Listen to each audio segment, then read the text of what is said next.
आता है तो आपने फील किया होगा कि सांसें तेज हो जाती हैं, दिल की धड़कनें बढ़ जाती हैं, सही गलत कुछ समझ नहीं आता। सिर में एक अजीब सी गर्माहट महसूस होती है और बस ऐसा लगता है कि सामने वाले को ऐसा क्या बोल दें जिससे बस उसे बुरा फील हो और हमारा गुस्सा शांत हो जाए। लेकिन ये गुस्सा शांत करने का सही तरीका नहीं है। किसी को बुरा कहकर भले ही आपको कुछ पल की शांति मिल जाए, लेकिन क्या पता उसके लिए आपको जिंदगी भर गिल्ट में जीना पड़े। इसलिए जब भी आपको लगे कि आपके अंदर गुस्सा बढ़ रहा है तो तुरंत गहरी सांस लें और 10 तक गिनें। इसके बाद अपनी सांसों पर ध्यान केंद्रित करना शुरू करें। इससे आपको शांत होने और अधिक स्पष्ट रूप से सोचने में मदद मिलेगी। इसके अलावा आप नॉर्मल बेसिस पर मेडिटेशन और योगा जैसी रिलैक्सेशन टेक्निक्स भी प्रैक्टिस कर सकते हैं। इससे भी गुस्से को कम करने में मदद मिल सकती है। Tip 2, identify the triggers. कुछ लोगों की हैबिट होती है छोटी छोटी बातों पर गुस्सा करने की।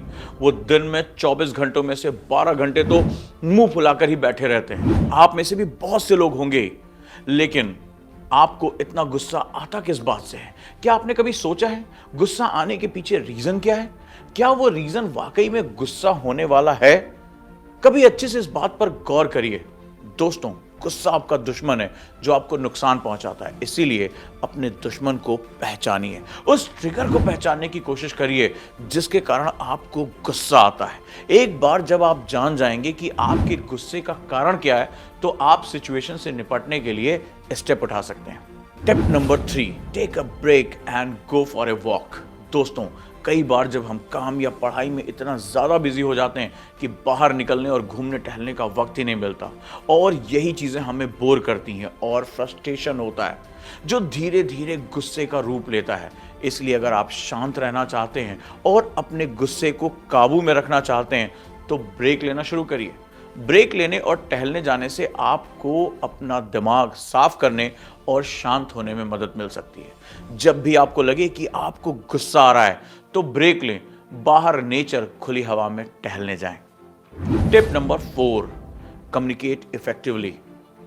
दोस्तों, अक्सर हमें किसी की हरकतों पर या किसी की कोई बात पर गुस्सा आ जाता है। कई बार ऐसा भी लगता है कि सामने वाला हमें नीचा दिखा रहा है, हमारी बुराई कर रहा है और हमें गुस्सा आने लगता है। भले ही सामने वाले के मन में हमें नीचा दिखाने की भावना ना हो, लेकिन हमें गलतफहमी होती है और हम अपना आपा खो देते हैं। ऐसी सिचुएशन से बचने के लिए अपनी भावनाओं को आक्रामक रूप से व्यक्त करने की बजाय शांत और सम्मानजनक तरीके से कम्युनिकेट करें।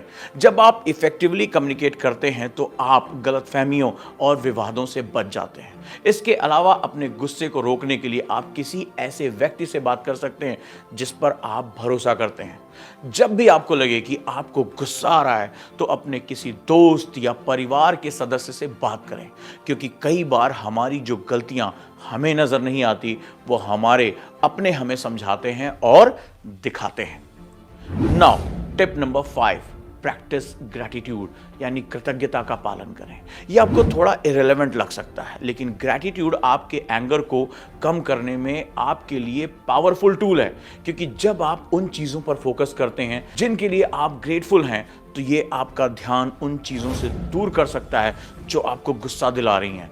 इसलिए जब भी आप क्रोधित महसूस कर रहे हो तो उस स्थिति के नकारात्मक पहलुओं पर फोकस करने की बजाय सकारात्मक पहलुओं को देखने की कोशिश करें। ये आपको अधिक बैलेंस पर्सपेक्टिव प्रदान करने में मदद करेगा।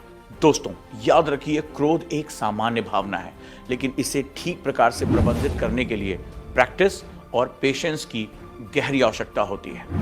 गहरी सांसें लेकर, ट्रिगर्स की पहचान करके, ब्रेक लेकर और टहलकर, प्रभावी ढंग से संचार करके और कृतज्ञता का अभ्यास करके आप अपने गुस्से को कंट्रोल कर